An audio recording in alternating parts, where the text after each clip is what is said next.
Napoleon, from a small island to the heights of power. Napoleon Bonaparte, the name that once made all of Europe tremble. A man who redrew the map of the world through war, victory, and reform.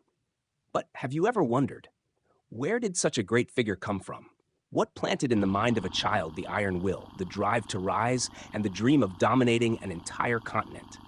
In today's video, we'll travel back to a small but turbulent island, Corsica, where Napoleon first cried at birth and spent his entire childhood.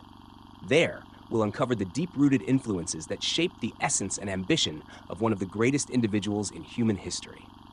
On August 15, 1769, in the city of Ajaccio, the capital of Corsica, a baby was born amid the sound of gunfire and political turmoil.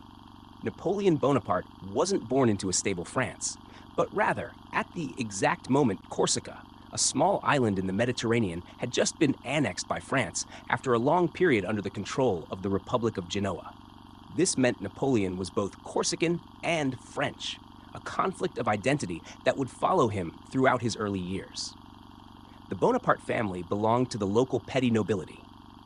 His father, Carlo Bonaparte, was a lawyer and a Corsican patriot who once supported the famous revolutionary Pasquale Paoli in the fight against Genoese and later French rule. His mother, Letizia Ramolino, was of Italian descent, a resilient, austere woman described as the person who had the most profound influence on Napoleon's character. Corsica was far from a peaceful land. It was a place of constant uprisings, where honor, loyalty, and vengeance were deeply embedded in the local culture. Political struggles, clan conflicts, and foreign occupation created a volatile environment, one that taught children like Napoleon early lessons about power, conflict, and resentment. From a young age, Napoleon was influenced by the Corsican spirit of independence and thirst for freedom. He wasn't a mischievous or carefree child. On the contrary, Napoleon was quiet, liked to be alone, and often observed the world around him with deep thought. Even as a boy, he took great pride in his Corsican identity, once declaring that he was not French, but a Corsican, and would never be anything else. During his early years in Ajaccio, Napoleon was raised in an environment shaped more by Italian and Corsican culture than by French influence. His native language was Italian, widely spoken on the island. When he started learning French, he struggled with pronunciation and a limited vocabulary, often mocked by peers after moving to France. But these very hardships forged in him an unyielding will, either rise above or be forever scorned. They say Napoleon's Corsican childhood was one caught between two worlds. On one side, material poverty. His noble lineage didn't mean wealth.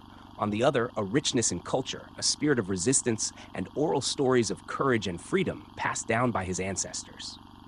His earliest lessons didn't come from books, but from the way Corsicans lived, always placing honor and loyalty above all.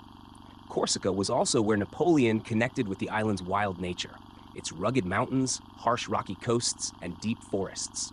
The nature of Corsica wasn't gentle. It was grand and fierce, much like his own personality later in life. Napoleon's love for Corsica never faded.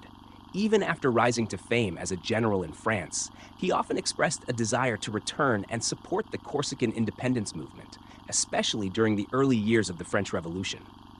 Interestingly, Napoleon's first idol wasn't a Roman emperor or warrior, but Pasquale Paoli, Corsica's revolutionary leader. He even wrote letters to Paoli asking to serve under him. But Paoli eventually rejected him, viewing Napoleon as a traitor for siding with France to protect his family and career. That painful rejection marked the first major crack in Napoleon's bond with his homeland. From then on, he realized his path could no longer be confined to Corsica. His destiny lay across Europe. Still, even as he became Emperor of France and conquered the continent, Napoleon never truly cut off his Corsican roots. He carried with him the values he learned on the island: discipline, self-respect, endurance, and an unshakable will. These qualities helped him survive lonely years in France, where classmates shunned him for being a foreigner with poor French and a different demeanor. At Brienne, a prestigious French military boarding school, Napoleon's Corsican traits remained clear. He stayed stubborn, aloof, and continued to be mocked for his accent. But instead of breaking down, Napoleon chose perseverance. He studied hard and excelled in mathematics and military history. all while nurturing a growing ambition far beyond that of a provincial student to rise to the top. Even at a young age, Napoleon wrote essays expressing admiration for strong leaders who could change the fate of nations. These thoughts didn't come from textbooks, but from real experiences back in Corsica. From leaders like Paoli, the sacrifices of villagers, and the indomitable spirit of a small people facing great powers. To Napoleon, victory wasn't just glory, it was proof of the worth of the underestimated. A vital part of Napoleon's Corsican childhood was the role of his family, especially his mother, Letizia. Amidst war and poverty, Letizia was the rock of discipline, shielding her children from outside dangers. She taught Napoleon thriftiness, resilience, and to never surrender to hardship. It was she who lit the flame of responsibility in him, making him feel from a young age that he had to carry the family, especially after his father's death. Life in Corsica may have been poor, but it was far from ordinary. It was a place that shaped Napoleon's complex and deep inner world. He didn't grow up pampered or in luxury. He grew up with the sound of gunfire, the weight of tradition, and lessons about betrayal and loyalty. Every street in Ajaccio, every cliff in Corsica left a mark on his character, preparing him not just to master the battlefield, but to understand the human heart. Even though history would later label him a conqueror of the world, Napoleon always regarded his Corsican childhood as his foundation. He once said, "I can forget everything, but not those first days in Ajaccio. It was there I learned that freedom must be earned, not given." And perhaps it was that small island, with its turbulent history, proud culture, and fierce spirit, that quietly planted in Napoleon a mission to shape an era. If you found this video fascinating, don't forget to leave a comment sharing your thoughts on Napoleon's childhood and how Corsica influenced him.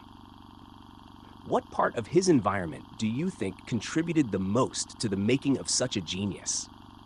And if you'd like to follow the next steps in Napoleon's journey, from military school student to young general, hit that subscribe button and turn on notifications so you won't miss the next episodes. Thanks for watching until the end. See you in the next chapter of Napoleon Bonaparte's journey, the man born of a small island, but with the vision of an empire.